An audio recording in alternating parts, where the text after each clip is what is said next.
Isinagawa ng Bohol Police Provincial Office ang Project Love o Libreng Alagad ug Balay, isang programang naglalayong magbigay ng disenteng tirahan sa mga piling benepisyaryo mula sa kapuspalad na pamilya dito sa lalawigan ng Bohol. Ang proyekto ay bahagi ng mga programa ng Philippine National Police sa ilalim ng M+K+K equals K at PNP Kasimbayanan na nakatuon sa malasakit, kaayusan, kapayapaan at kaunlaran sa komunidad. Isa sa mga napiling benepisyaryo ng Project Love ay si Mr. Albert Duan, isang fourth-year student ng Buenavista Community College na nagmula sa pamilyang may 7 magkakapatid at residente ng Barangay Liloan Sur, Inabanga, Bohol. Dako na kong pasalamat ni Governor Ares Mentado ug sa atong congresswoman na si Banban Mentado. Daghan kayong salamat ug sa atong barangay official ug sa atong Nabanga Police. Daghan kayong salamat.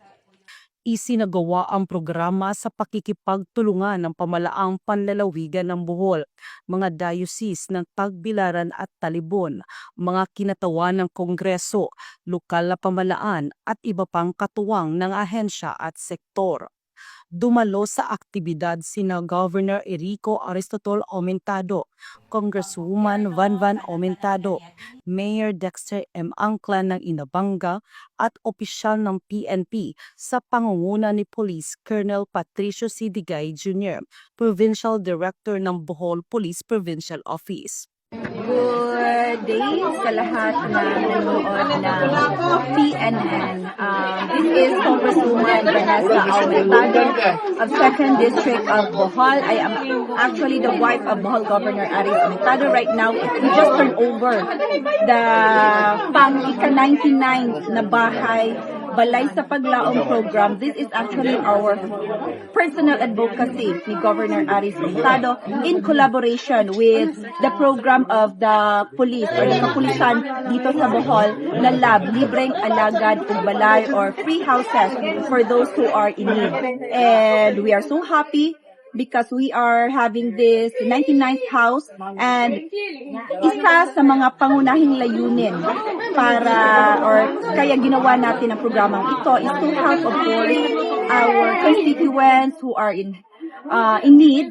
Hindi man natin mabigyan lahat-lahat, but we are actually choosing those who are really in dire need of having a decent house. Hindi man malaki, but sigurado kami komportable naman ang ating kapatid or ang ating kababayan na nangangailangan ng bahay.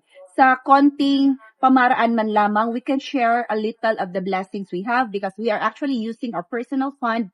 So this is really in line with our personal advocacy ni Governor Aris Aumentado. So sa lahat ng mga pulis, sa ating mga partners, mga volunteers, sa lahat-lahat ng taong tumulong with the program, we are so grateful and happy and sana mas marami pa tayong matulungan. Thank you and once again, good day and Merry Christmas to everyone. Patuloy ang Bohol Police Provincial Office sa pagpapatupad ng mga programang nakatuon sa bayanihan, malasakit at serbisyong may integridad para sa kapakanan ng mamamayan.